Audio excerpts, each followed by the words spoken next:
فرماتے ہیں کہ بچے تھے گھر میں 6-7, غربت تھی, کام ملتا کوئی نہیں تھا.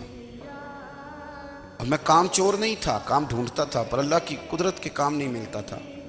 فرماتے ہیں کہ میں نے ایک دن اپنی اہلیہ سے کہا کہ آج میں پھر جاتا ہوں کام ڈھونڈنے. تو میری بیوی بڑی فرما بردار تھی, پر اس دن نہ غربت کے ہاتھوں تنگ آ کے کہنے لگی آج نہ کچھ لے کے آیا تو میں بچے لے کے چلی جاؤں گی.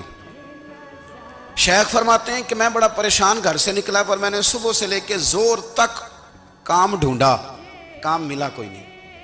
تو میرے دل میں خیال آیا چلو کام نہیں ملتا تو اللہ اللہ تو کرے نا, چلو بندوں کی مزدوری نہیں ملتی تو رب کریم کی عبادت ہی کرتے ہیں. فرماتے ہیں کہ میں نے نا فرات کے پانی سے وضو کیا, نہر کے, شدید دھوپ تھی, ساتھ ریت تھی اور ریت تپ رہی تھی. میں نے اپنا رومال وہیں مصلی کے طور پر بچھا لیا اور فرماتے ہیں کہ زور سے لے کر عصر تک نماز پڑھی, دھوپ بھی پورے زور پہ, پر میرے سجدے کا ذوق بھی پورے زور پہ. میں سجدہ کروں تو پھر میرا اٹھانے کو جی نہ چاہے. فرماتے ہیں کہ عصر تک میں نے نفل پڑھے اور میں وہاں سے چلا.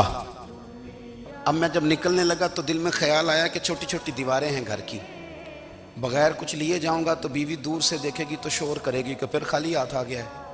کہتے ہیں میں نے اپنے اسی رومال میں جس پہ میں نے نماز پڑھی تھی نا, رومال میں, کہتے ہیں اسی میں نا میں نے کچھ ریت بھر لی کہ وہ دور سے دیکھے گی تو سمجھے گی کچھ لے کے آیا ہے. چلو جا کے اسے بتا دوں گا کہ آج پھر مزدوری نہیں ملی. کہتے ہیں وہ ریت لے کر جب میں گھر میں گیا تو پہلے بیوی دروازے پہ کھڑی ہوتی تھی, پوچھتی تھی خالی ہاتھ آ گئے ہو؟ آج میں نے دیکھا تو ہے ہی کوئی نہیں. فرماتے ہیں میں اندر داخل ہوا, سلام لیے, کونے میں نے وہ رومال رکھ دیا اور میں نے آواز دی کہ بھلی مانس کہاں ہو؟ تو وہ کہنے لگی آپ منہ ہاتھ دھو لیں, میں روٹی لے کے آئی. میں نے کہا روٹی کہاں سے آ گئی؟ یہاں تو کئی دنوں کے فاقے, تو کئی دنوں کی غربت ہے, یہاں تو اس گھر میں تو فقیری ہے.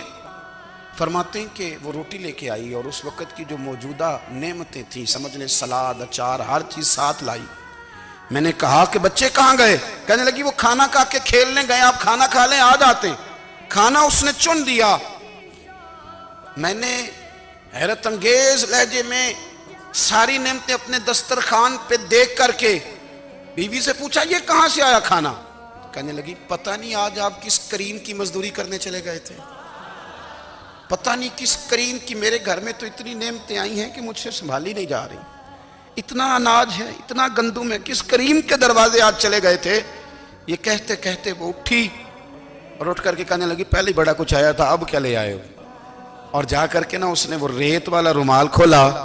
کہنے لگے میں تو لے کے آیا تھا ریت, تو میرے رب نے اسے بھی سونے اور ہیرے بنا دیا.